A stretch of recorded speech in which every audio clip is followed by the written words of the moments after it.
With all the publicity and excitement that surrounded the A2K project, it is only natural for the resulting group out of this project, namely VCha, to also get a lot of attention and buzz surrounding them. And if you're like me a bit longer in the K-pop game already, I don't have to tell you that some fans are sometimes not as nice with sharing their opinion and thoughts about a certain group.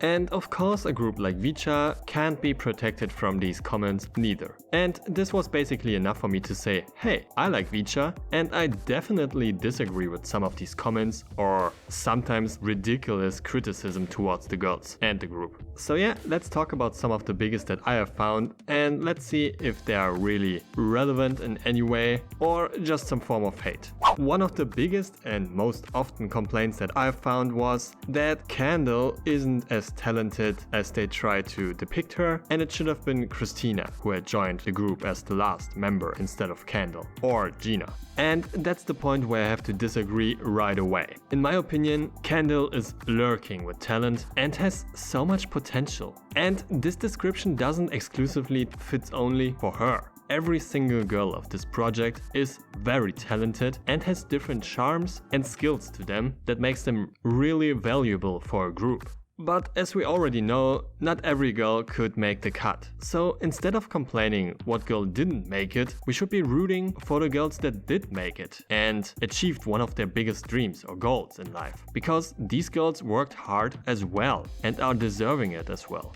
So yeah, anyway, calling Candle or the other girls of the group untalented or not worthy of being in the group is just ridiculous to me. I mean, just look at their first Instagram live and tell me these girls aren't meant to be together.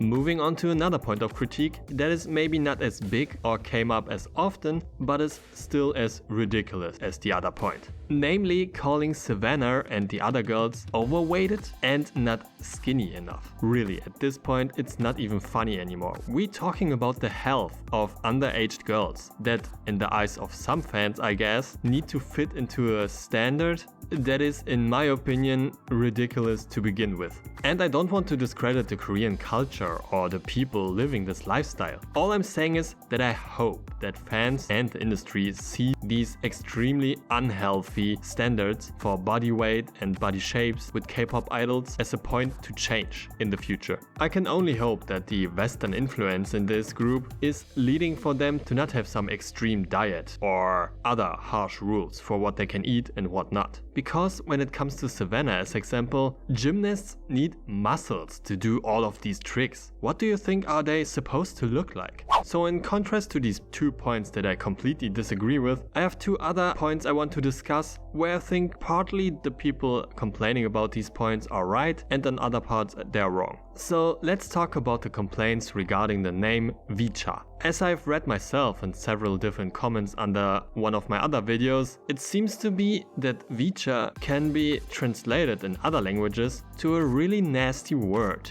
And for a group like VCha that is already conceptually as international as it is, it's kind of weird that JYP Entertainment didn't thought about the possibility that this name could be causing some trouble in other countries, especially when there are the Spanish or Latin American speaking ones where Camila is a representative of.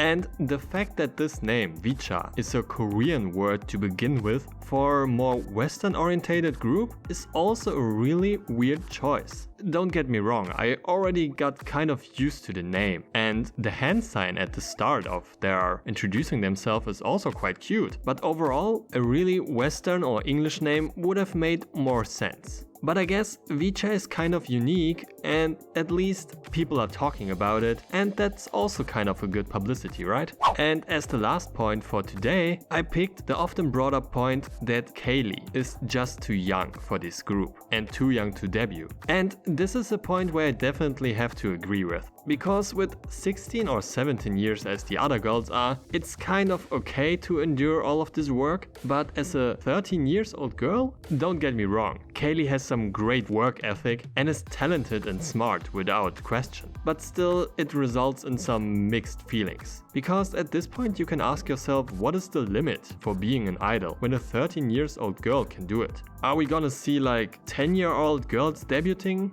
I sincerely hope this won't be the case. And on the other hand, I have to say that Kaylee's parents are definitely involved in all of this, and they are probably supervising all of this and having an eye on her and her health. And the age gap between her and the other girls is actually not unusual for a K-pop group. It's just that the average age of the girls in VCha is pretty low to begin with. But yeah, overall, as I already mentioned in another video, I thought Kaylee wouldn't debut because of her age. I would give her like 2 more years maybe, but hey, it is what it is, right? So yeah, let's see where all of this is leading, right? All I can say is that I wish only the best for the girls and the group and their debut. Let's see how long we have to wait for this one. So now it's your turn. Tell me about your thoughts regarding the points in this video or some other points or criticism that you have heard of. As always, thank you for watching, take care and see you next time.